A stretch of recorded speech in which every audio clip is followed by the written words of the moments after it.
Señor, te damos muchas gracias por este día, gracias por la oportunidad que nos das de reunirnos un domingo más para venir a adorarte, a alabarte, Señor, pero también a meditar en tu palabra, Señor. Ayúdanos a estar atentos, Señor, quita toda distracción y permítenos abrazar las promesas y lo que tú nos quieras decir el día de hoy, Señor. Te lo pedimos todo esto en el nombre de Jesús. Amén. Muy bien, hemos estado estudiando la carta a los Hebreos y hemos estado viendo cómo esta carta fue escrita a un grupo de personas que vienen de un contexto judío, ¿no? Y que de pronto se convierten al cristianismo y en algún momento están tentados a volver a ese sistema ritualista, ¿no? A ese sistema de obras. Y entonces el autor les escribe esta carta, ¿no? Recordándoles que en realidad en Cristo tenemos todo, ¿no? Como Cristo es superior y pasa por todos los puntos, ¿no? Es un mejor sacerdote, es un mejor templo, justo para llevarlos al punto de el Señor Jesucristo ya hizo toda la obra, ¿no? O sea, no es por obras, no tienes que hacer algo ni cumplir con reglas, Él ya lo hizo todo y ahora nada más te toca poner esa fe en la persona correcta. Decíamos también cómo de pronto estamos tentados, no solo la gente que era la destinataria de esta carta, sino también a nosotros nos puede pasar que de pronto estamos tentados a regresar a obras, ¿no? Porque es más fácil, porque estamos acostumbrados, porque es algo que podemos tener bajo nuestro control de alguna manera, y no así cuando las cosas no dependen de nosotros. Y del capítulo 1 al capítulo 10 vimos, o el autor plasma toda esta parte doctrinal, que fue lo que estuvimos estudiando, y a partir del capítulo 11 empieza, podemos decir, la parte práctica, ¿no? Lo que ya hay que poner en acción de lo que nos ha enseñado, ¿no? Si de pronto ves las cartas de Pablo, por ejemplo, muchas veces sigue ese estilo de escritura, pone primero toda la parte doctrinal y luego te dice cómo deberíamos aplicarlo o cómo deberíamos vivir lo que ya nos enseñó, ¿no? De alguna manera es esto. Y en el capítulo 11 empezamos viendo el concepto de fe, ¿no? La convicción de lo que, la certeza de lo que se espera, la convicción de lo que no se ve, ¿no? El propio texto nos define qué debemos entender por fe. Y no nos vayamos como con una fe genérica, ¿no? Como el tener fe como en todo y en nada a la vez, ¿no? Fe en las circunstancias, fe, luego dice la gente, fe en la vida, en fin, ¿no? Sino estamos llamados a tener esta fe, ¿no? La fe bíblica. Y vimos también al principio del capítulo los elementos de la fe y empezamos viendo también 3 ejemplos de personas que vivieron en fe. Y la primera parte vimos a Abel, vimos también a Enoc, que fue el que caminó con Dios, y vimos a Noé, ¿no? La parte de su obediencia cuando Dios le da esta instrucción de construir el arca. Luego la semana pasada estuvimos viendo el llamado que tuvo Abraham, ¿no? Y decía el pastor esta parte de Abraham, cómo su fe empieza con un llamado y luego viene la obediencia, ¿no? Ese llamado lo mueve a una obediencia y señalaba o apuntaba a él que no es lo mismo que conveniencia, porque muchas veces Dios nos puede llamar a cosas que nos pide y no necesariamente nos conviene, pero es algo que nos está pidiendo. Entonces, la obediencia, sea que nos convenga obedecer o que no nos convenga, ¿no? Y vimos esta parte como Dios le llama a salir del lugar de donde él vivía, le dice ve y sal a donde yo te mostraré, luego le da otra promesa que va a tener una descendencia que será tan numerosa como las estrellas en el cielo, y que al principio decía, bueno, pues se ve difícil, mi esposa y yo ya somos de edad avanzada, pero al final Dios cumple su promesa, ¿no? Y luego en el versículo, eso fue la semana pasada, en el versículo 13 dice que conforme a la fe, de ahí de Hebreos 11, murieron todos estos sin haber recibido lo prometido, pero mirándolo de lejos y creyéndolo, ¿no? y creyéndolo, y esta parte de creer. Y hoy vamos a ver a 4 hombres más que están en esta lista del capítulo 11, ¿no? Estos héroes de la fe, ¿no? O personajes que están en el salón de la fama de la fe, y que en realidad, como hemos visto y como veremos hoy, no es gente especial, no es gente más fuerte, más inteligente, más rápida, más lista. Todo lo contrario, vamos a ver que es gente común y corriente como nosotros, gente que de pronto puede escuchar el llamado de Dios y decide irse para otro lado, gente que busca hacer planes, ¿no? O intenta ayudarle a Dios y termina entorpeciendo, ¿no? Pero al final la voluntad de Dios se cumple. Gente que de pronto puede ser necia, ¿no? Como tú o como yo. ¿En qué? En querer hacer nuestra voluntad porque creemos que tenemos como bien definido lo que queremos y hacia dónde vamos, y dices, este es el camino, Señor, ¿no? Nada más te paso la hojita de mi plan, ya lo armé muy bonito con colores, te lo paso y nada más ponle el sello de validado, ¿no?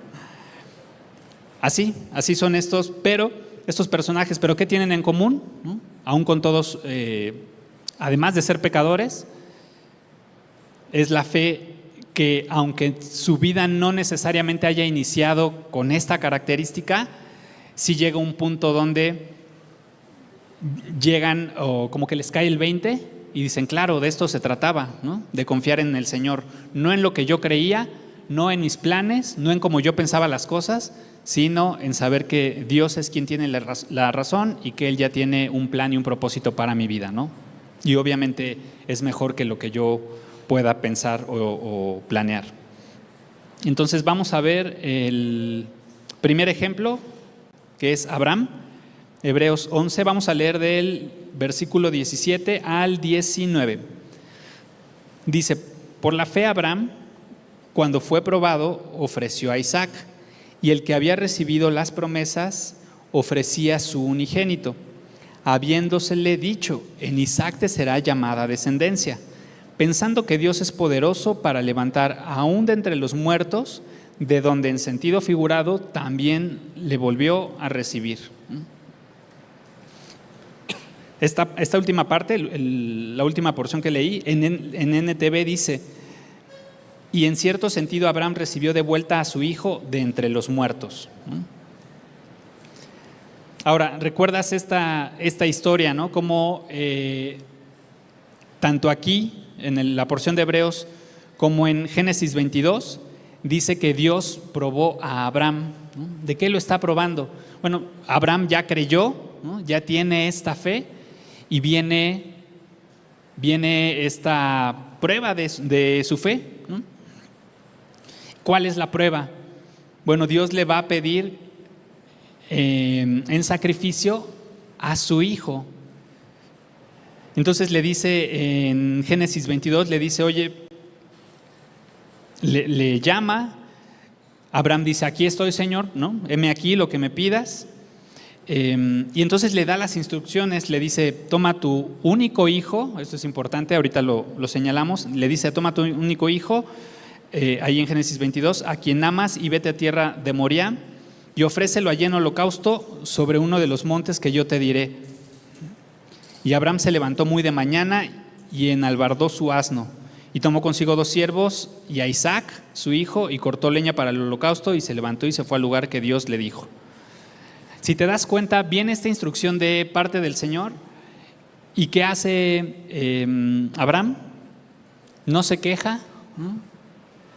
Recordando un poquito lo que hizo Noé, ¿no? No se queja, no cuestiona a Dios, no le dice, oye, pero ¿cómo? Ya no estoy entendiendo, porque tú me diste una promesa y ahora que iba a tener descendencia y obviamente pues a través de Isaac, pero ahora me lo estás pidiendo que lo entregues en sacrificio, o sea, que lo mate, pero Isaac no tiene hijos todavía, entonces, ¿cómo va a ser eso?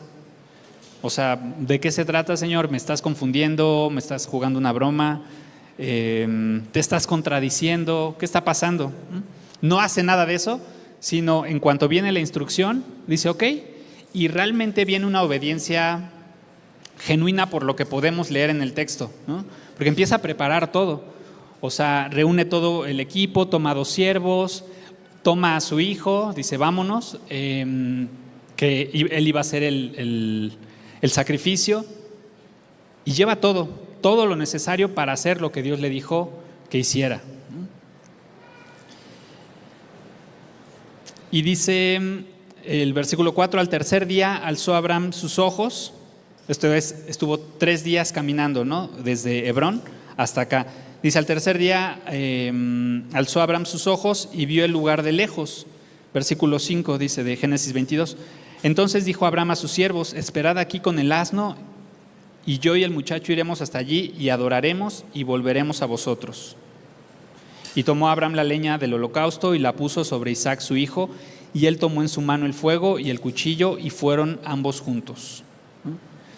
Entonces, siguiente escena, ya llegan, después de 3 días de caminar, llegan al monte Moriah y les dice a los siervos que llevaba con él, aquí espérenme, a partir de aquí solo vamos mi hijo y yo y todos los elementos que necesitamos para el sacrificio, pero aquí espérense. Pero les dice algo importante, ahorita regresamos, ¿no?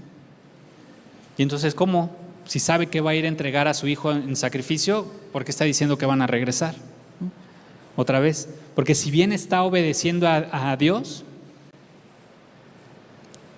sabe que Dios va a cumplir la promesa que le dio. ¿Cómo? No sabe cómo, ¿no? Y es algo que caracteriza la vida de Abraham en estas partes donde claramente obedecía al Señor, ¿no? No buscaba muchas veces como tener detalles, como en este caso. Él no sabe cómo. Dios no le está diciendo, mira, lo que va a pasar es que yo te voy a hacer que llegues al punto de que saques el cuchillo y en ese momento un ángel te va a detener y entonces tú tranquilo, todo va a estar bien, ¿no? Él no necesita saber todo, no tiene toda la información. Lo único que sabe es que Dios le dio una instrucción, sabe que debe obedecer, pero también sabe que Dios va a cumplir su promesa, ¿no? Y es todo lo que necesita saber, ¿no? Y a veces deberíamos nosotros ser más como Abraham en este sentido, ¿no? Porque muchas veces quisiéramos tener toda la información para dar el paso que Dios nos está pidiendo dar, ¿no? Y nos pide algo el Señor y decimos, ¿pero cómo? ¿Pero seguro, Señor? Híjole, pero es que yo ya estoy aquí como haciendo los números o esto y como que no va a salir, ¿no? Y quisiéramos eso, que Dios nos dijera, sí, mira, porque así, así, sí. Ah, ok, ya, entendí. Entonces, ahora sí, ¿no? No, nos toca como Abraham, Dios nos pide algo y sin tener toda la información, que podamos obedecer de manera genuina, como lo está haciendo Él, ¿no? Decir, ok, no sé cómo, ni siquiera es importante, me gustaría saber, claro, pero no es importante. Vamos adelante porque tú nos pediste ir hacia allá, ¿no? En este caso, que le está pidiendo a Abraham llevar a su hijo en sacrificio. Y entonces viene una parte donde donde Isaac se da cuenta que algo está pasando, algo está raro, ¿no? Porque estamos hablando de un Isaac que no es un niño, ¿no? Algunos estudiosos de la Biblia dicen, seguramente rondaba Isaac en ese momento en sus 20 y algo, ¿no? 25, 27, otros dicen no, tenía al menos una década más bien andaba en sus 35, 37 años, otros dicen no, pues 33 tenía más o menos, para que la imagen de Cristo, que ahorita vamos a ver, del sacrificio, así como que lo hacen, como que coincida, ¿no? No importa la edad exacta, ¿no? Y no la conocemos, pero en realidad ya era un adulto, ¿no? Y estamos hablando que, supongamos que tenía, vamos a quedarnos a la mitad, ¿no? Que tuviera 30 años en ese momento. Estás hablando que es un adulto, un hombre de 30 años con su papá de 130 años, ¿no? Donde Isaac se da cuenta que algo está pasando, ¿no? Y entonces en el versículo 7 le dice, entonces habló Isaac a Abraham su padre y le dijo, Padre mío, y él respondió, heme aquí, hijo. Y él le dijo, he aquí el fuego y la leña, mas ¿dónde está el cordero para el holocausto? Y respondió Abraham, Dios se proveerá de cordero para el holocausto, hijo mío. E iban juntos. dice, algo nos falta en la ecuación, ¿no? Tenemos el cuchillo, la leña, venimos tú y yo como padre e hijos, ¿y dónde está lo que vamos a sacrificar? Y Abraham le dice, Dios se proveerá de cordero para el holocausto, ¿no? Así como, no te preocupes, ¿no? Considera que la edad que tuviera Isaac, decíamos, pon tu 30 años, son 30 años que ha vivido con Abraham como su papá, viéndolo confiar en Dios, ¿no? O sea, lo ha visto como ha puesto, es un hombre que eso pone su confianza en el Señor, ¿no? Entonces, en ese sentido, no dice nada, ¿no? Porque aquí no nos dice el texto que diga algo más Isaac, simplemente queda satisfecho con esa respuesta y sigue en su camino, ¿no? Él está confiando en su papá, porque sabe que su papá confía en el Señor, ¿no? Y entonces dice, y cuando llegaron al lugar que Dios le había dicho, edificó un altar, compuso la leña, ató a Isaac su hijo y lo puso el altar sobre la leña. Y extendió a Abraham su mano y tomó el cuchillo para degollar a su hijo, ¿no? Entonces ahí igual Isaac hubiera podido hacer algo, ¿no? Como de, espérate, ¿qué estás haciendo? Pero no se registra que haya pasado algo así, simplemente viene esta escena. Y entonces el ángel, dice el versículo 11, el ángel de Jehová le dio voces desde el cielo y dijo, Abraham, Abraham, y él respondió, heme aquí, y dijo, no extiendas tu mano sobre el muchacho ni le hagas nada, porque ya conozco que temes a Dios por cuanto no me rehusaste tu hijo, tu único. Y entonces ya aparece este carnero atrás, lo sacrifican y todo sucede como debía suceder en los planes del Señor, ¿no? Pero es importante donde esta parte el Señor le dice, ya conozco que temes a Dios por cuanto no me rehusaste tu hijo, ¿no? En otras versiones de la Biblia dice, no retuviste a tu hijo, ¿no? No lo negaste, también dice en otras, ¿no? No lo rehusaste, no lo negaste, o sea, no negaste dármelo y no lo retuviste, así como de, esto es mío, Señor, con lo que quieras métete menos con mi hijo, ¿no? Esto es mío. Aquí sí no, de aquí para allá, pero a mi hijo no, porque aparte tú me lo diste, ¿no? O sea, ya su vida misma es un milagro que tú hiciste, Señor, pero es mi hijo, aquí déjamelo, ¿no? Y entonces es importante como meditar si Dios nos ha pedido que entreguemos algo y saber si lo estamos entregando así como lo hizo Abraham, ¿no? Confiando en Dios, o lo estamos reteniendo, ¿no? Y le estamos diciendo, aquí no, Señor, ¿no? Esta parte no. Ponle el nombre que sea, ¿no? Puede ser tu trabajo, puede ser, no sé, un lugar, algo material, alguna relación. No sé, que el Señor nos muestre, ¿no? Si es que estamos reteniendo algo o lo estamos entregando, ¿no? Confiando en Dios como lo hizo Abraham, ¿no? Déjame leerte lo que dice un comentarista en este punto. Dice, cuando Abraham fue confrontado con una promesa y una orden de Dios que parecían contradecirse, hizo lo que todos debemos hacer. Obedeció la orden y dejó que Dios se encargara de la promesa. Porque aparte vienen del mismo Dios, ¿no? Viene la orden y está una promesa y parecen contradecirse, pero es Dios. No es que se equivocó, no es que lo escribió mal, no es que lo que quiso decir fue otra cosa que lo que pensó, ¿no? Él es perfecto, Él no se equivoca, ¿no? Si de pronto yo ahorita te digo, ¿sabes qué? Por favor, todos podrían mover las sillas y pegarlas, todas las sillas, péguenlas a la pared, ¿no? Pues lo primero que vas a hacer es, ay, qué raro, pero bueno, pues vamos a levantarnos y vamos a pegar, a lo mejor vamos a hacer una dinámica, ¿no? Y de repente te digo, pero no puedes mover la silla. ¿Cómo? ¿Cómo la pongo en la pared y no puedo mover la silla, ¿no? Entonces sería así, ¿no? ¿Cómo? O sea, una instrucción humana definitivamente se puede contradecir con otra instrucción de la misma persona, pero el Señor no es así, ¿no? En el caso de Dios no es así. ¿Qué le tocaba a él? Obedecer la orden, decía este comentarista, obedecer la orden y dejar que Dios se encargara de la promesa, ¿no? Y nos toca confiar en eso, aun cuando no tengamos los detalles o la información, obedezcamos lo que Dios nos está pidiendo hacer y dejemos que Dios se encargue de lo demás. ¿Cómo lo va a hacer? No lo sabemos, pero no es importante. Lo importante es que obedezcamos al Señor. Vamos con el siguiente ejemplo. Dice, regresemos a Hebreos. Entonces el primero ya vimos cómo Abraham fue probado por Dios, donde le pide a su hijo, a su único hijo. Tú, como paréntesis, tú sabes que tenía a Ismael, pero Ismael era hijo de la esclava, ¿no? Que significaba como la carne, ¿no? Las obras de la carne. E Isaac era el hijo de la promesa, ¿no? Entonces para Dios solamente está contando a Isaac porque él es a quien él había prometido, ¿no? Que le daría descendencia, ¿no? Entonces ya vimos ahí cómo obedece, aun cuando parezca no tener sentido en su mente finita la instrucción de Dios versus la promesa. Él decide obedecer, ¿no?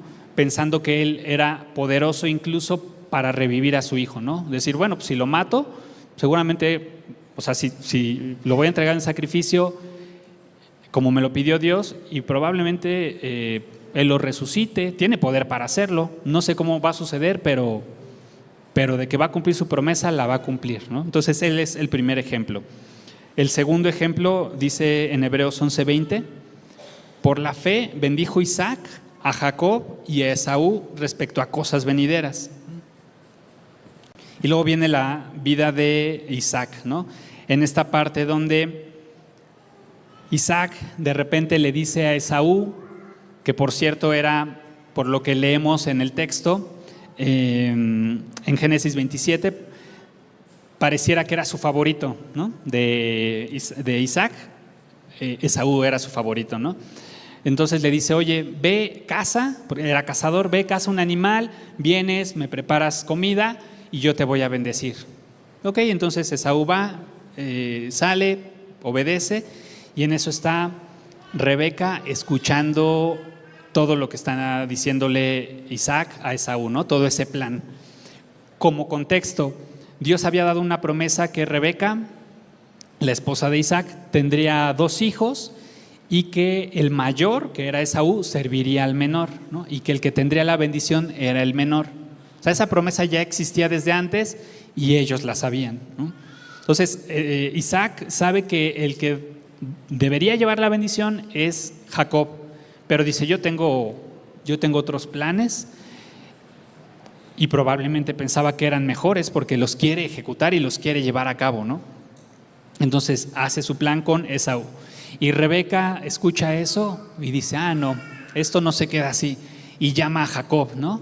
Tenían como sus favoritos. Jacob, ¿qué crees? Que acabo de escuchar a tu papá que habló con tu hermano y le dijo que vaya, case un animal, haga comida y lo va a bendecir.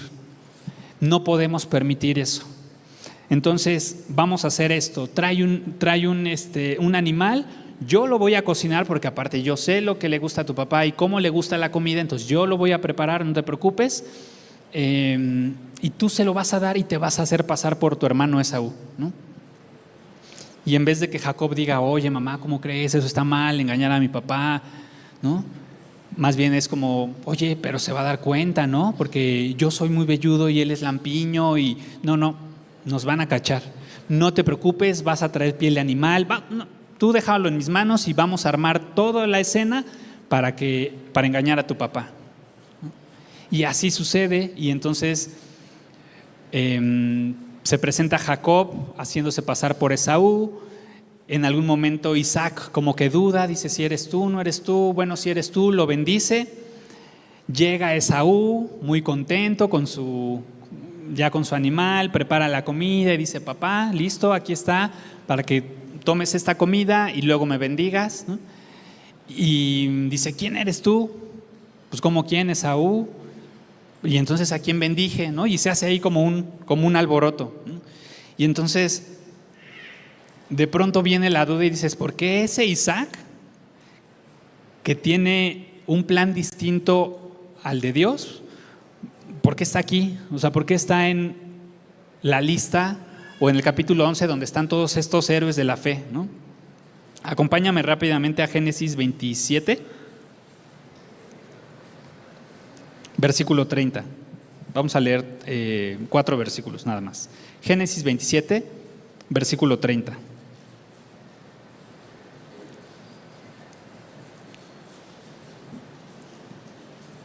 Dice: y aconteció luego que Isaac acabó de bendecir a Jacob, y apenas había salido Jacob de delante de Isaac su padre, que Esaú su hermano volvió de cazar, e hizo él también guisados, y se los llevó a su padre, y le dijo: levántese mi padre y coma de la casa de su hijo para que me bendiga. Entonces Isaac su padre le dijo: ¿quién eres tú? Y él le dijo: yo soy tu hijo, tu primogénito Esaú.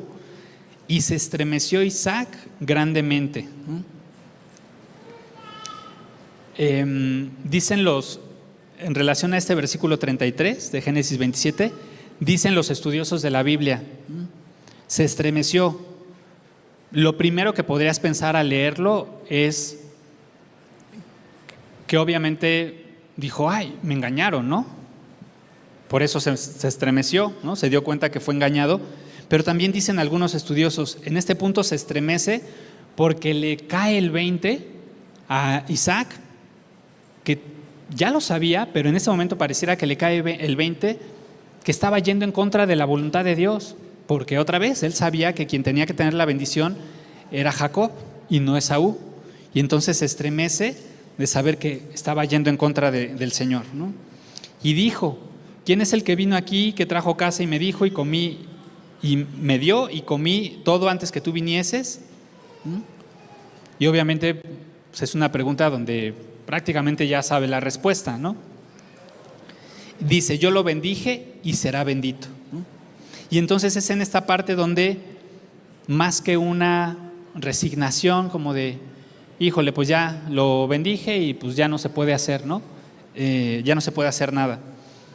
Más bien termina dándose cuenta que esa era la voluntad de Dios, porque ya la sabía, ¿no? Y entonces dice: claro, no importa los planes que yo tenía, no importa lo que yo intenté hacer, al final se cumplió la voluntad de Dios y yo bendije a quien tenía que bendecir desde un inicio, y él será bendito, ¿no? Y entonces confía en Dios hasta ese momento, ¿no? Por eso está en esta parte como pues uno de los héroes de la fe, ¿no? Por eso dice: por la fe bendijo Isaac a Jacob y a Esaú respecto a cosas venideras, porque en un principio pudiera parecer como que pues por dónde quedó la fe, ¿no? O esa fe de la que estamos hablando. Bueno, en un punto llega a su vida, y esta parte puede darnos consuelo, porque no estás viendo la vida de un hombre perfecto, ¿no? No es la vida de un hombre que dices: órale, ¿cómo le hacía? O sea, una cosa y obedecía a Dios, y otra cosa y obedecía a Dios, y otra cosa, y todo pura obediencia a Dios, y solo busca hacer su voluntad y no se va para otro lado y no se despega, que me pase el tip, ¿no? O la fórmula, porque no, vemos a un Isaac que quiere torcer, quiere ir por otro lado, quiere ir en contra de la voluntad, pero al final termina confiando en el plan de Dios. Siguiente, ese es Isaac.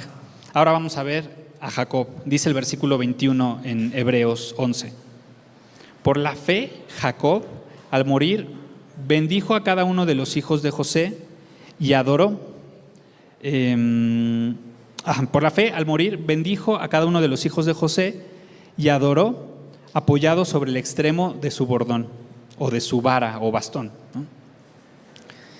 Y entonces ahora vemos a Jacob, que si no, normalmente se le etiqueta como el Jacob el engañador, ¿no? Si has escuchado alguna prédica, alguna serie incluso de Jacob, siempre lo ubicamos como pues ese que engañó a su papá, ¿no? El que normalmente busca salirse con la suya y lo logra, el engañador básicamente. Y entonces dices: ¿cómo un Jacob que hacía esas cosas y que vivía de esa manera, por qué está aquí, ¿no? Y aparte dice que bendijo a cada uno de los hijos de José y adoró, apoyado sobre el extremo de su bastón. ¿En qué momento pasó eso? ¿Cuál fe? ¿No? ¿De qué estamos hablando? Si bien todo eso caracterizó la vida de Jacob, ¿no? Porque lo leemos en la Biblia, ¿te acuerdas esta parte en Génesis 32? Donde, bueno, después de que engaña a su papá. Esaú se da cuenta, se enoja mucho, quiere matar a su hermano, a Jacob. Él huye, está muchos años fuera. Después Dios le dice: tienes que regresar, ¿no?, a tu casa, todo va a estar bien. Él tiene miedo y manda varios sirvientes y varias como ofrenda de paz a su hermano. Y de repente, ahí en Génesis 32, viene este pasaje donde Jacob pelea con Dios. Y nos dice ahí el texto, ¿no?, que pelea, que están peleando toda la noche, y este hombre, ¿no?, porque es en forma de hombre, le dice ya, ¿no?, así a Jacob: ya, hasta ahí. Era Dios, no porque estuviera cansado, no porque, no, pues ya como tal me ganaste, sino seguía como en su necedad Jacob, y le dice: pues yo no me voy a quitar de aquí y no paro hasta que tú me bendigas, ¿no? Y entonces este hombre toca su muslo, su cadera, y se la disloca, ¿no? Y dice el texto que Jacob venció. Y dices: ¿cómo Jacob le ganó a Dios? Pero aparte él terminó con la cadera dislocada. ¿Pero en qué ganó? Pues porque muchas veces para poder ganar o salir en victoria necesitamos ser derrotados por Dios, ¿no?, o quebrantados, ¿no? Y probablemente te ha pasado, ¿no?, cuando muchas veces estás queriendo eso, hacer tu voluntad, y estás, ¿no?, te anecias y dices: no, es por aquí, es por acá, y buscas salirte con la tuya, y tiene que llegar el Señor y te toca y te disloca la cadera, no literalmente, ¿no?, pero puede ser otra cosa, ¿no? Puede ser en el tema económico, a veces en el tema de salud, ¿no? Y es como tiene que hacer eso para que nosotros veamos nuestra condición, nuestra debilidad, nos sepamos derrotados por Dios, y Dios nos pueda decir, como le dijo a Jacob, ¿no?: ahora ya no te llamas Jacob, sino te llamas Israel, ¿no?, gobernado por Dios, ¿no? Ahora serás gobernado por Dios. Y entonces por eso está Jacob dentro de esta lista de los héroes de la fe, ¿no?, porque llegó un punto donde termina siendo derrotado por Dios, y entonces ahí es donde él encuentra la victoria, ¿no?, porque empieza a ser gobernado por Dios. Entonces ese es el otro personaje de la porción que vamos a ver hoy. Y finalmente José. Dice Hebreos 11:22: por la fe, José, al morir, mencionó la salida de los hijos de Israel y dio mandamiento acerca de sus huesos. Y de pronto tenemos la vida de José. Bueno, nos menciona a José y pareciera la historia de un hombre en extremo opuesto a la de Jacob, al menos hasta este punto, ¿no? Como la primera parte, donde Jacob es el engañador y hace lo que quiere y busca salirse con la suya, y de repente tenemos a un José que tú ves su vida y dices: el cuate la pasaba mal, ¿no? O sea, sus hermanos lo tiran al pozo, lo venden, lo llevan a Egipto. Cuando parece que las cosas empiezan a salir bien, ¿no?, que empieza a tener un lugar como de honor, entonces viene la esposa de Potifar, toda esta situación. Luego él va a la cárcel y dices: ya, ¿no?, ya párenle con José, ¿no? Pero ves a un José como firme, constante, ¿no?, creyendo en el Señor. Pero si te das cuenta, aquí en este versículo, porque solo es un versículo que nos habla de José, no nos dice el punto donde resistió la tentación con la esposa de Potifar, o donde cuando pudo vengarse de sus hermanos no lo hizo, sino les dijo: no se preocupen, hermanos, todo esto Dios lo usó para bien, porque así yo puedo bendecirlos y no se van a morir de hambre, ¿no? Sino lo que nos dice es que por la fe José, al morir, mencionó la salida de los hijos de Israel y dio mandamiento acerca de sus huesos, ¿no? Es decir, él no estaba enfocado en todo lo bien que había hecho, ¿no? En sus obras, ¿no? Vivió una vida casi perfecta. La Biblia no menciona o no registra un pecado de José. No que no fuera pecador, porque era un hombre como todos, y la Biblia dice que todos hemos pecado, pero no está registrado ningún pecado de José. Pero todo eso son sus obras, y al final no importan las obras, sino las instrucciones que deja José. Dice: no me sepulten, ¿no? Cuando muera yo, no me sepulten, dejen mis huesos fuera, porque quiero que cuando se cumpla la promesa que Dios nos dio, que vamos a salir de Egipto en 400 años, quiero que mis huesos sean enterrados en la tierra prometida. Y entonces cumplen su instrucción, se quedan los huesos afuera, él muere, se quedan sus huesos afuera, y ahí estaban, ¿no? Y venían las generaciones siguientes y probablemente preguntaban: ¿y esos huesos? Y entonces los demás podían decir: son los huesos de José. Y no hablaban de toda su vida perfecta, sino más bien de la fe que tenía José en la promesa que Dios había hecho, ¿no?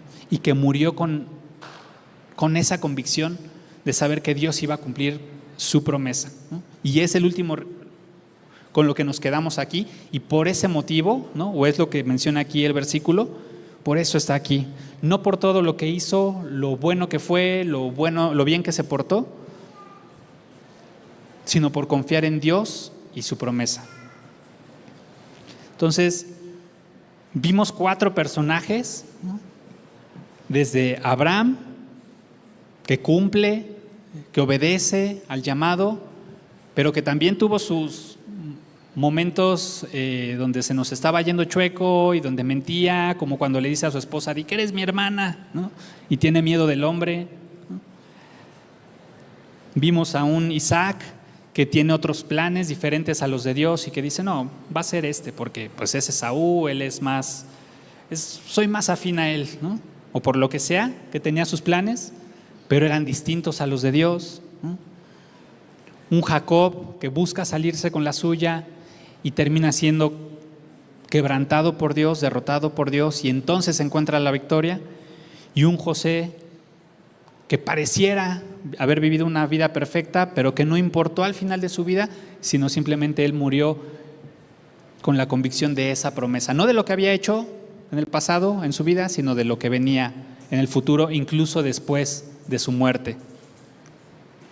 Y a lo mejor te identificas con alguno de estos personajes que dices: busco salirme con la mía, busco ir en contra de los planes de Dios, normalmente sí obedezco, pero pues también, como Abraham, de pronto ahí pues quiero torcer la situación por miedo al hombre, por miedo a las circunstancias, por miedo al que va a pasarme,